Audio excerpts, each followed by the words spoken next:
Before we get into the video, could everyone please subscribe to my Endless Diary Tales channel? Thank you so much. After realizing my husband was spending more and more time with that woman and her child, I started deliberately seducing our neighbor, Hudson. If my husband went to chop wood and fetch water for that woman, I sweet-talked Hudson into doing chores for me. If my husband ate meat at that woman's house, I happily cooked a feast at Hudson's, filling his house with the aroma of braised pork until he was completely dazed by the smell. If my husband rushed to take that mother and child to the hospital, I would softly knock on Hudson's door, looking helpless and fragile.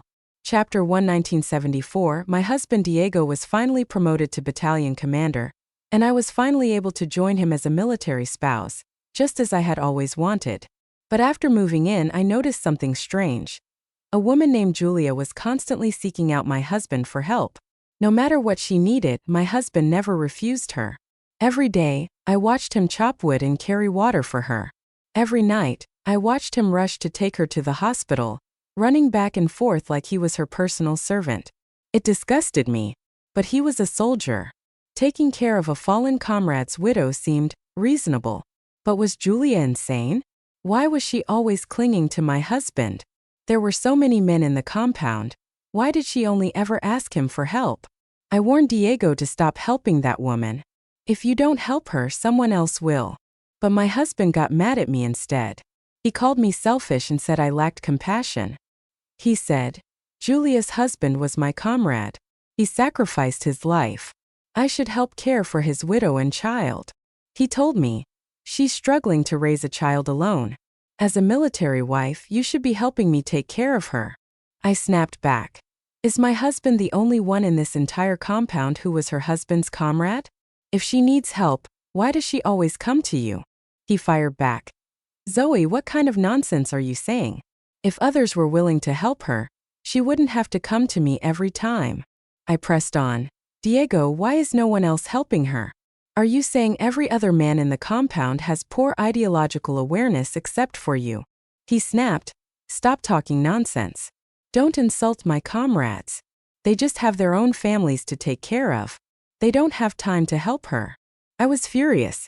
So our family is the only one that isn't busy? Fine.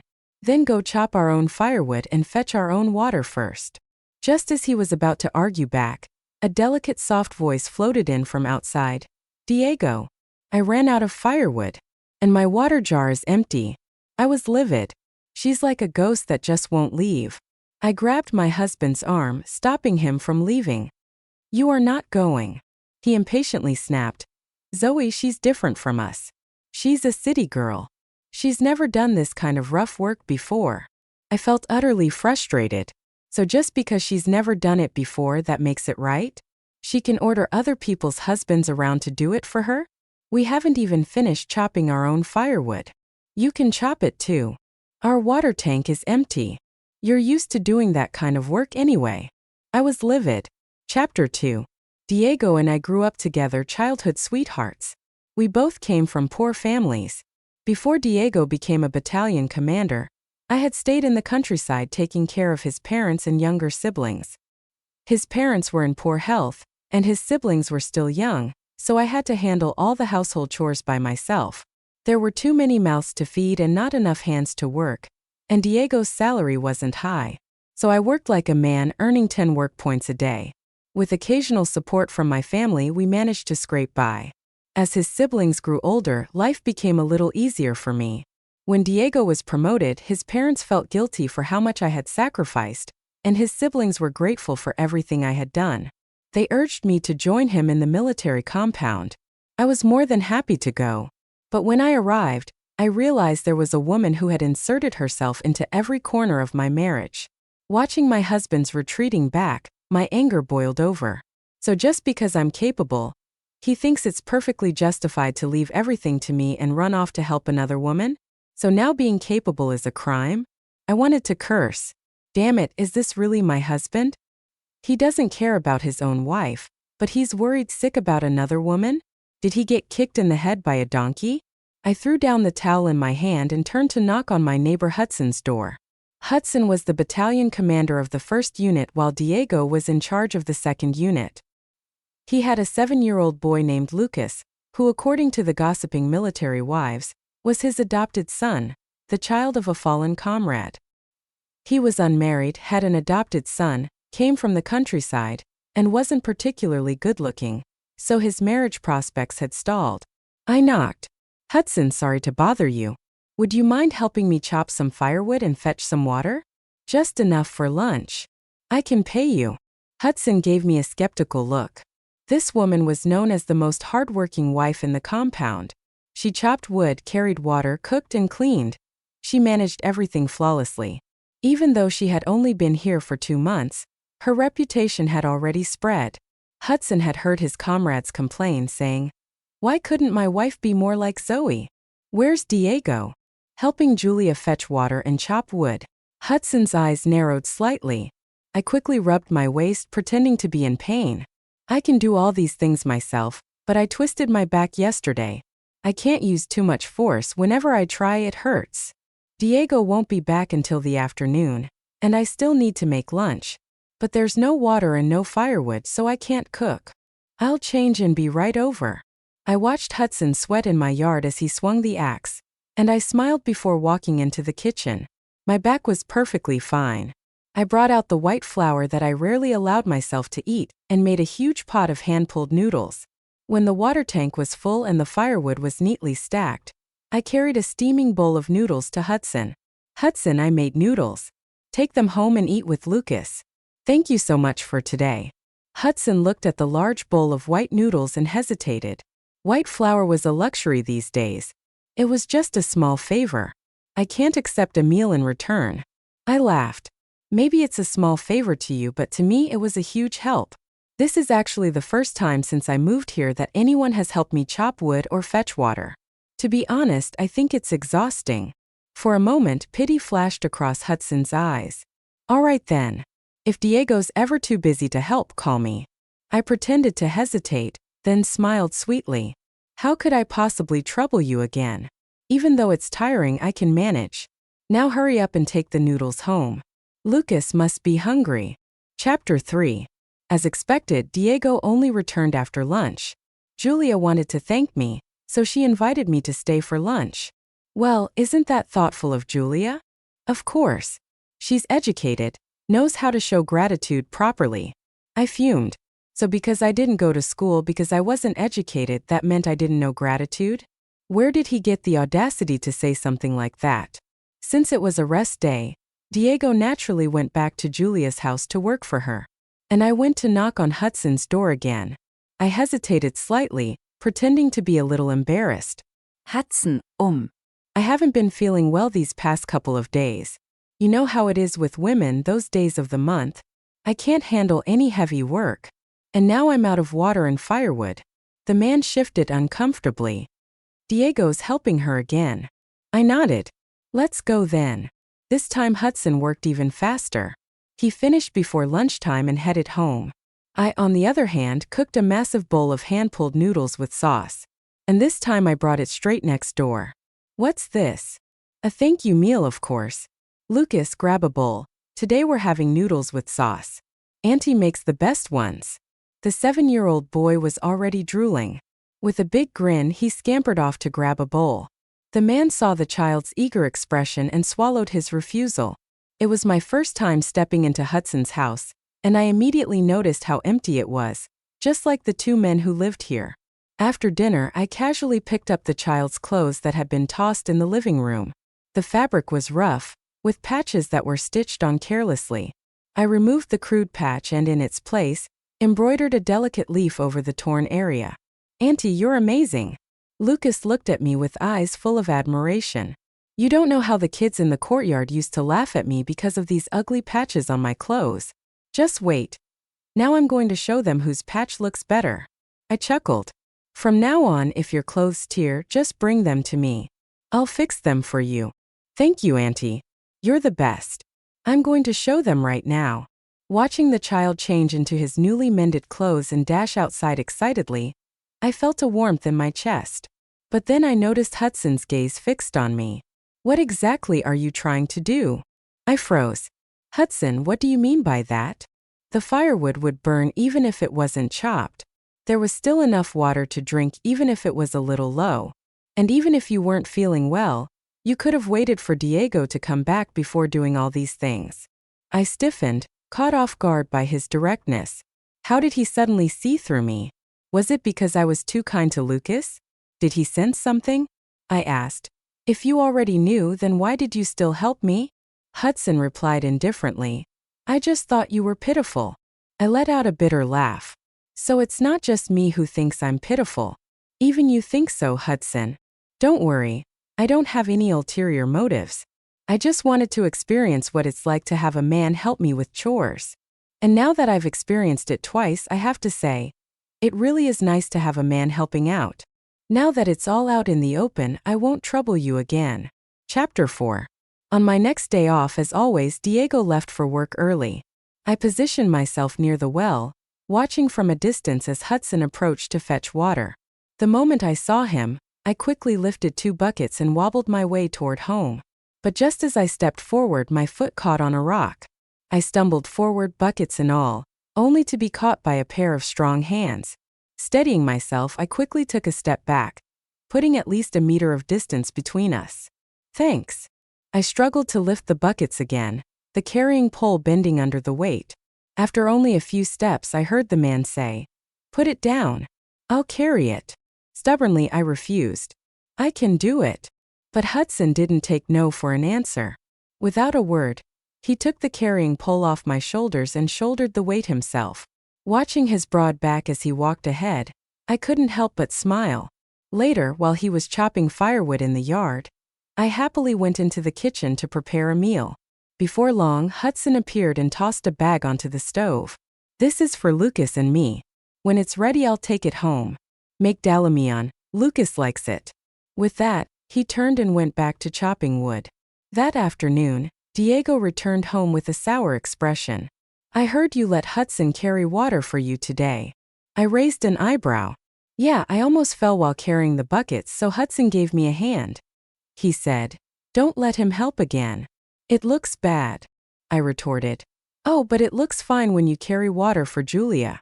He frowned. "That's different. She doesn't have a man. You do." I scoffed. "Funny, I don't feel like I have a man." That shut him up. "From now on, I'll carry the water." I smirked. Now that sounds like a man. Sure enough, the next time he had a day off, Diego made sure to fill the water tank first before heading to work. Meanwhile, I went straight to Hudson's house to ask him to chop wood for me again. This time I stayed to cook lunch for them as well.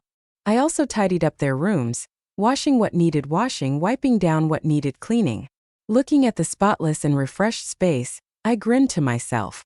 Luckily, Diego hadn't chopped the wood himself. Otherwise, I wouldn't have an excuse to keep coming over. Ever since I realized that my husband was so eager to help another woman while treating me with indifference, I had already decided to divorce him. But in this era, divorce meant being sent back to my hometown. Going back to the countryside to earn work points was not an option. So I had set my sights on Hudson. I would slowly integrate myself into his life bit by bit until I had him, until I had secured my future. When Hudson returned home, he paused for a moment, taken aback by the neat and organized room. "Hudson, thank you for helping me again today," I said cheerfully.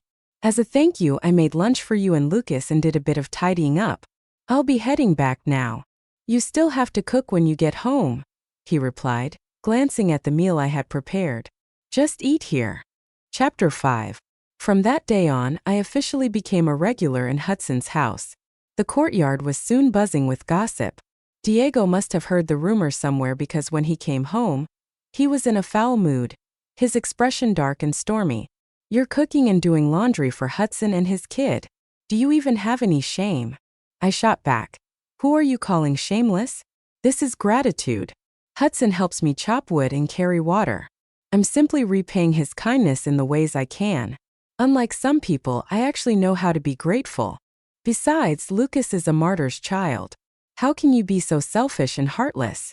As a soldier and as a soldier's wife, it's our duty to care for him and protect him. Oh right. Give me your fabric ration ticket for this month. Lucas's clothes are full of holes. I'll make him a new outfit." Diego hesitated, avoiding my gaze. I scoffed. Don't tell me you already gave the ticket to Julia. His face darkened. Her kids' clothes were old. I just lent it to her so she could sew something for him. Lent? Are you sure it was just lent? Then get it back tomorrow. It was just given out. How can I ask for it back so soon? I snorted. Then what about the tickets from the last 2 months? Shouldn't those have been returned by now? Diego was completely speechless. He looked awkward, clearly flustered. I raised an eyebrow, so he still had some sense of shame left. That made things easier. Ignoring his discomfort, I continued. Hand over the meat ration ticket too. I'll buy some meat for Lucas. And while I'm at it, I might as well enjoy some for myself. His face turned even darker. Silent. I narrowed my eyes. Don't tell me you gave that to Julia too. Maybe it was my scornful tone that provoked him. So what if I gave my meat ration to Julia and her son? They're pitiful. They barely get to eat meat once a month. Damn it, I was fuming. I'd been in this courtyard for 3 months, hadn't bought a single piece of clothing, hadn't eaten any meat, and yet all of Diego's rations had gone straight into Julia's hands. This bastard of a man. I really couldn't wait to kick him to the curb. But my next move wasn't fully secured yet. I still needed a few more days. Losing to a widow after being childhood sweethearts. I really was a fool. This dog of a man enjoyed my care while craving another woman's tenderness. Fine. Time to pick up the pace. The next day, I saw Julia carrying a slab of meat back home. Sure enough, by dinner time, Diego had been summoned to help her again. Feeling quite pleased, I headed straight to Hudson's house. When he saw me arriving at this hour, he assumed I needed something. You need something? Nope. I saw you bought some meat today. Lucas said your cooking isn't good, so I thought I'd help you cook it. Not good? Since when did Lucas get so picky? Still, he didn't argue. All right. Once it's done, bring some back. You and Diego can eat too. Julia bought meat. Diego's helping her cook, I said casually, without much emotion. But I clearly saw a flicker in Hudson's eyes. Not pity, but heartache. Yes, heartache. I made Hong Shao Rou braised pork belly. Hudson and Lucas devoured it like it was the best meal they'd had in months. Auntie, you should eat too. Your braised pork is way better than my dad's. This is what meat should taste like. If my cooking is so bad, then don't eat it next time, Hudson muttered. Fine, I won't, Lucas huffed. I'll just bring my grain rations to Auntie and have her cook for me. I chuckled. All right. Just tell me what you want to eat and I'll make it. But Auntie doesn't have any meat. All our ration tickets go to Julia. Lucas frowned in confusion. But meat is so tasty, why would Uncle give it away? All right, enough talking, just eat, Hudson grumbled, stuffing another piece of braised pork into Lucas's mouth. But even as he chewed, Lucas mumbled, We have meat at home. Auntie, next time my dad buys meat, you should come cook it for us and we'll eat together. I smiled and placed another piece of meat in Lucas's bowl. Eat more, you're still growing. Don't just watch us eat. You should eat too, Hudson said casually, placing a piece of braised pork in my bowl. I didn't refuse. Happily, I ate it. By the time I got home, Diego was already there. Where did you go? It's so late. I went to Hudson's house to eat meat. Diego was stunned. You're a grown woman going to another man's house just to eat meat.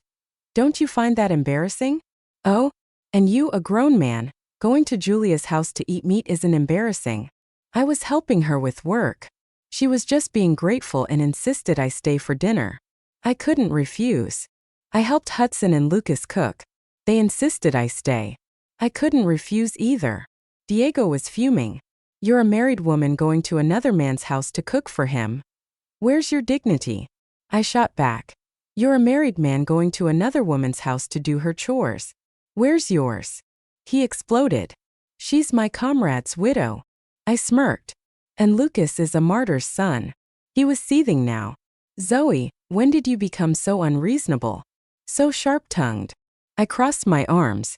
Oh, you're using idioms now? Then you must have heard this one.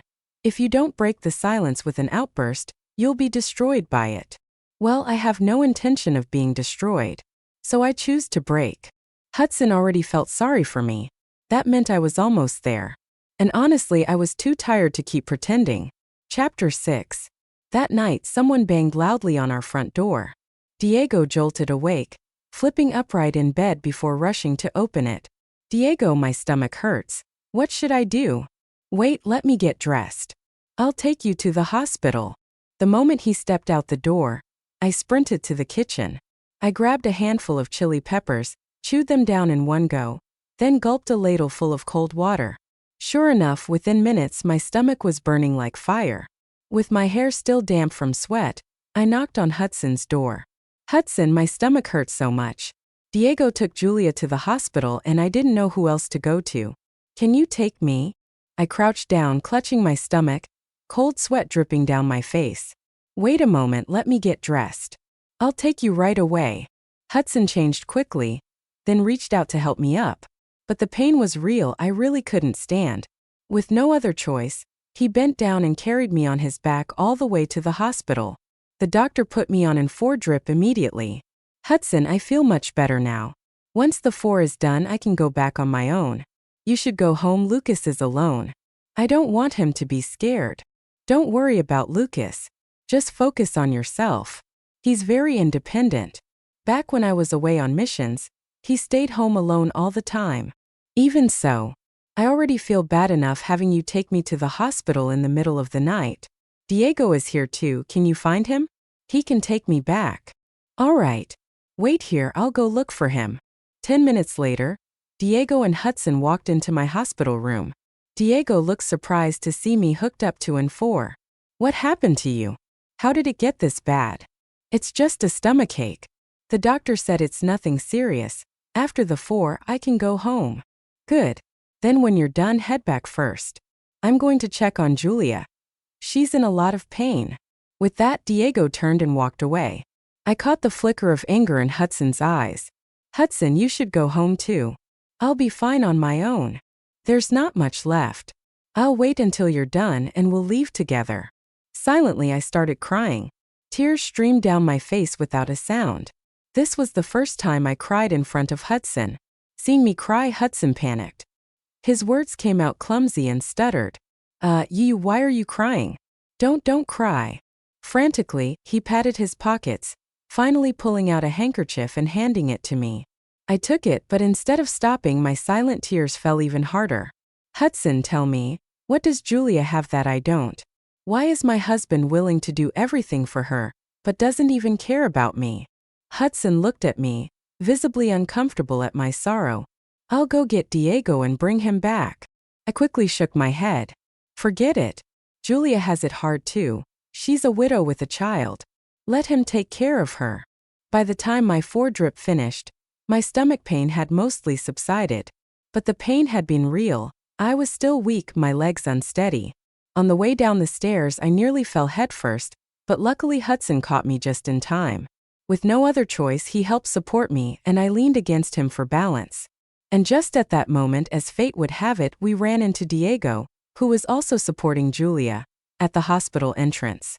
The moment Diego saw Hudson holding me up, his face twisted in fury. What the hell are you two doing? Get your hands off her. Hudson, taken aback by the unexpected encounter, calmly replied, Your wife is still weak. She needs support. Diego had long been irritated by how often I went to Hudson's house to cook and clean. But now, seeing me half leaning into another man's arms, Hudson's hand on my back, his anger exploded. Don't think I don't know what you're up to.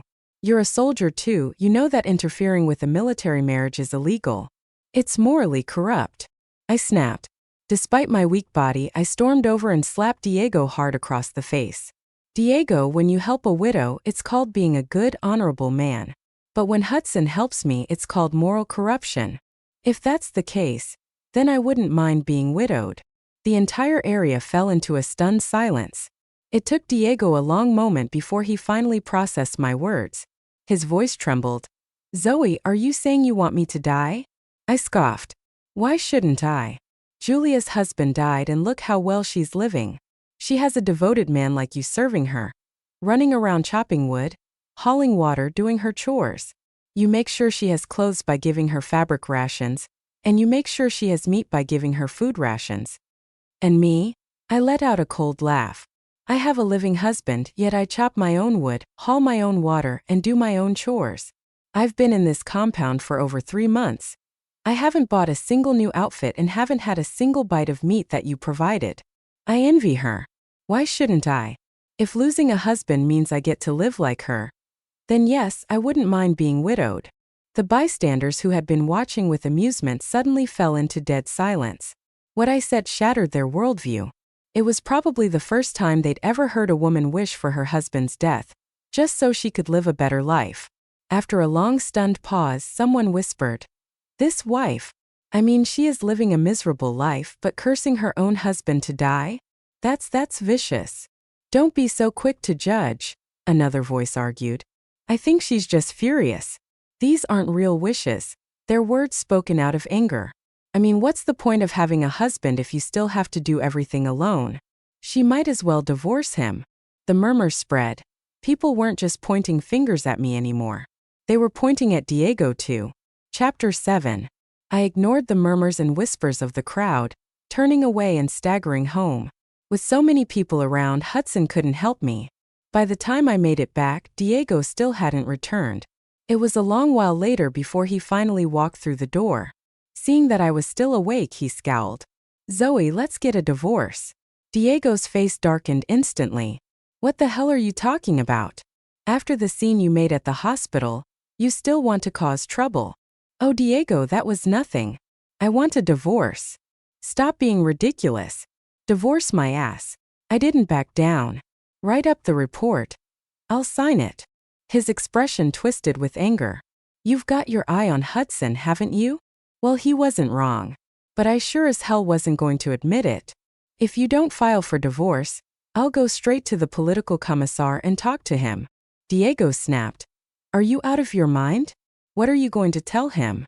That I shouldn't be helping Julia and her son?" Slap. I smacked a piece of paper onto the table in front of him.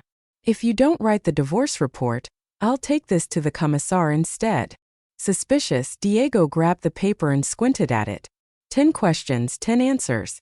What the hell is this? He started reading out loud. Question 1. Your own water tank is empty. Julia's water tank is also empty. Who do you fetch water for? Answer: Julia. Diego scoffed. This is nonsense.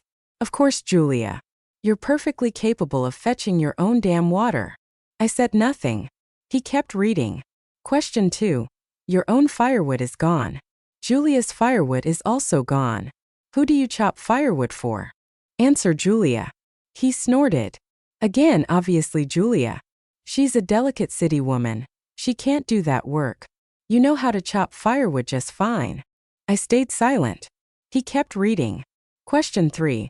Both Zoe and Julia need new clothes. Who gets the fabric ration?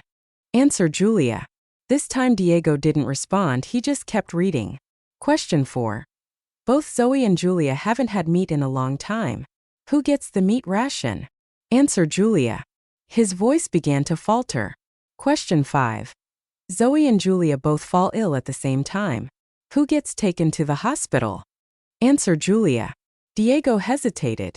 I didn't know you were sick too. If I had known, I would have taken you to the hospital. I remained silent. Question 6. After Zoe and Julia are discharged, who do you stay with? Answer: Julia. Question 7. If Zoe and Julia both call for you, who do you rush to first? Answer: Julia.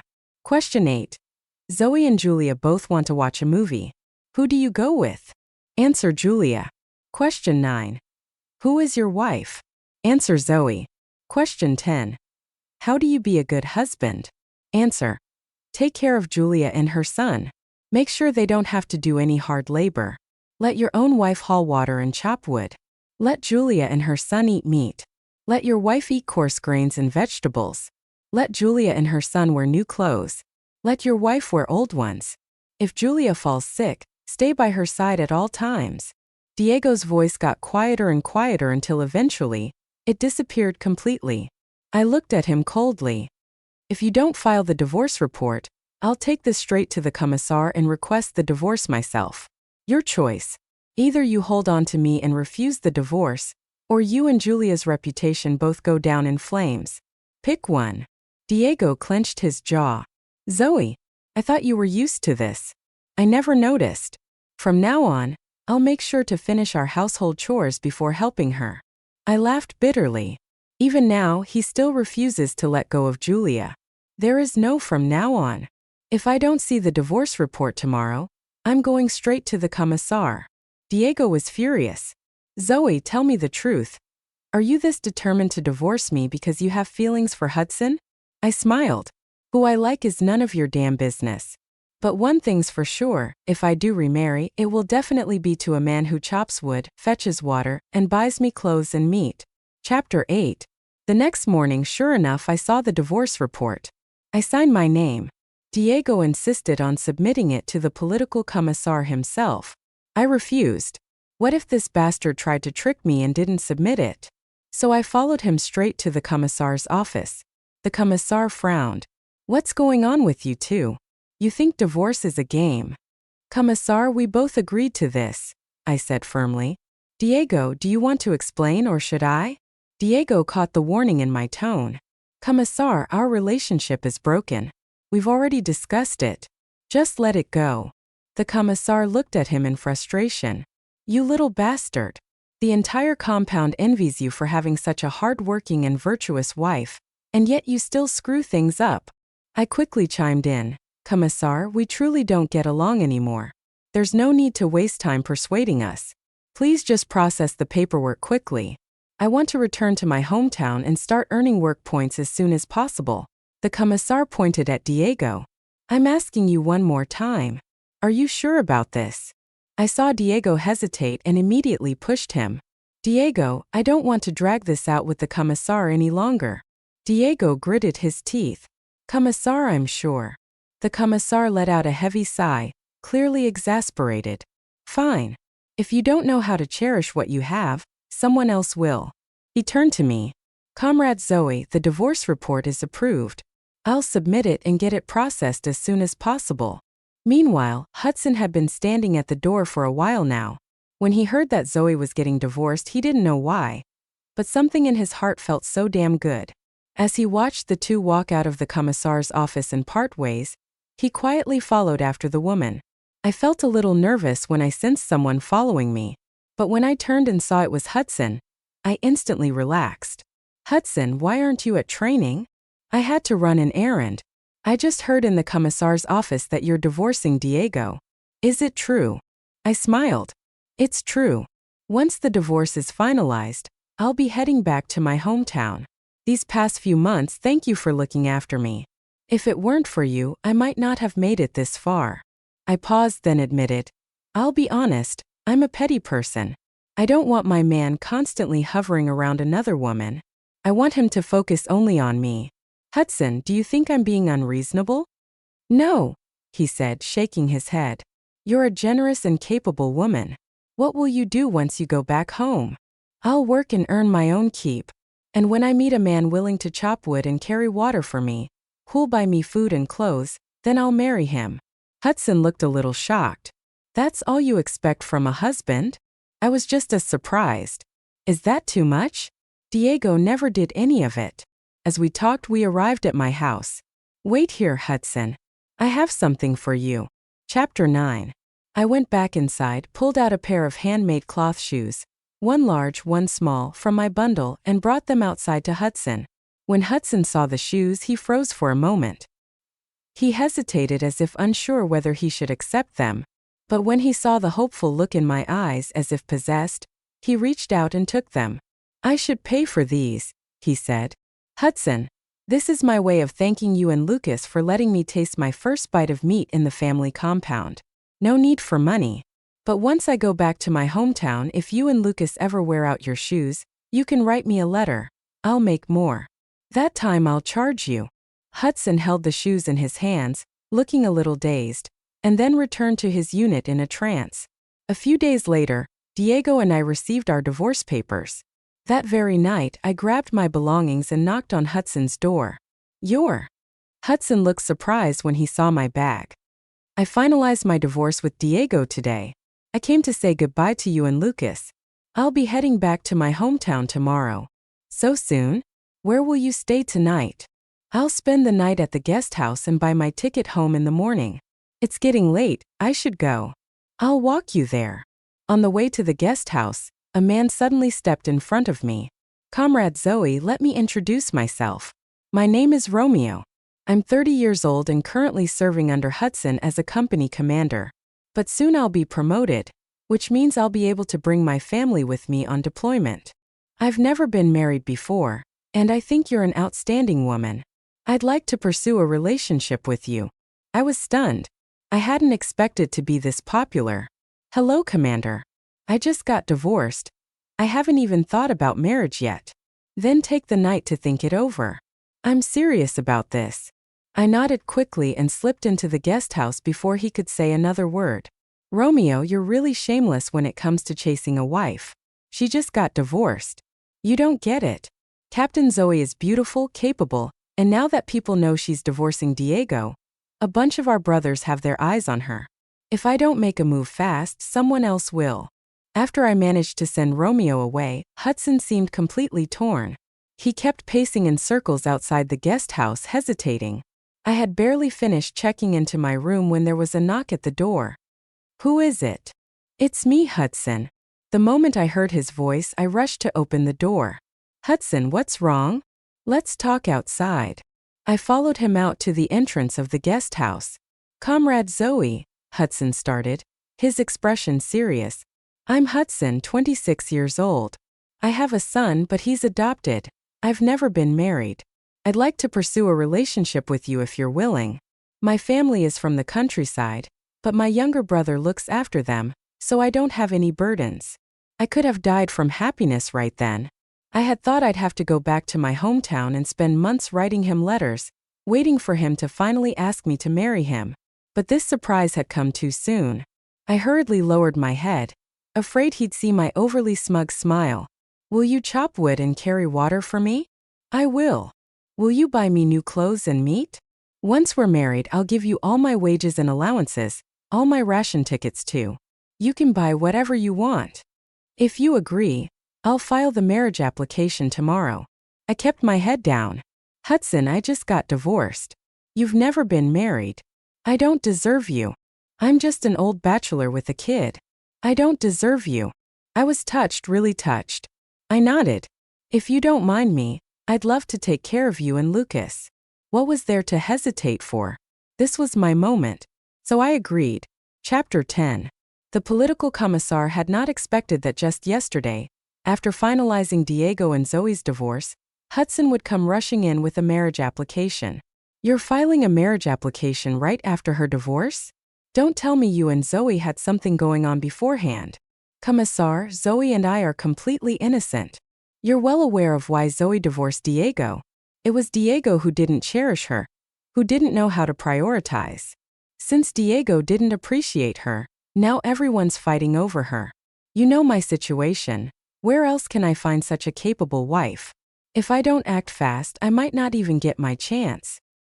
Hearing that, the political commissar finally relaxed his furrowed brows. Report. Enter. Commissar, has Diego and Zoe's divorce been officially approved? Why are you asking? Commissar, you know I'm not getting any younger. I think Zoe is an excellent comrade. If their divorce has been finalized, could you help arrange a match for me? The commissar burst out laughing. You're too late. Someone already got ahead of you. What? Who the hell beat me to it? That guy standing right next to you. Hudson, you bastard, you stole my chance. The commissar watched as the two men started bickering and shooed them away impatiently. Get out, both of you. As Hudson reached the door, he turned back with a grin.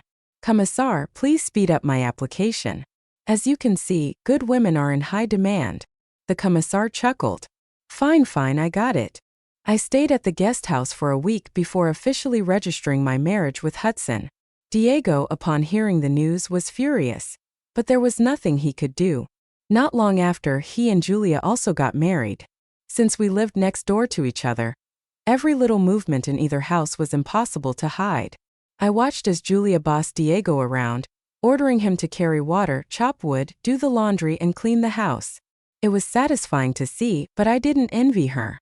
Unfortunately, good times didn't last long. Another one of Diego's comrades died in service, and his overwhelming sense of duty kicked in again. So whenever I had free time, I would sit in my courtyard and watch the chaos unfold next door. I sighed, thinking how quickly an untouchable muse could turn into a domineering wife. Hudson was unimpressed. Why are you watching them?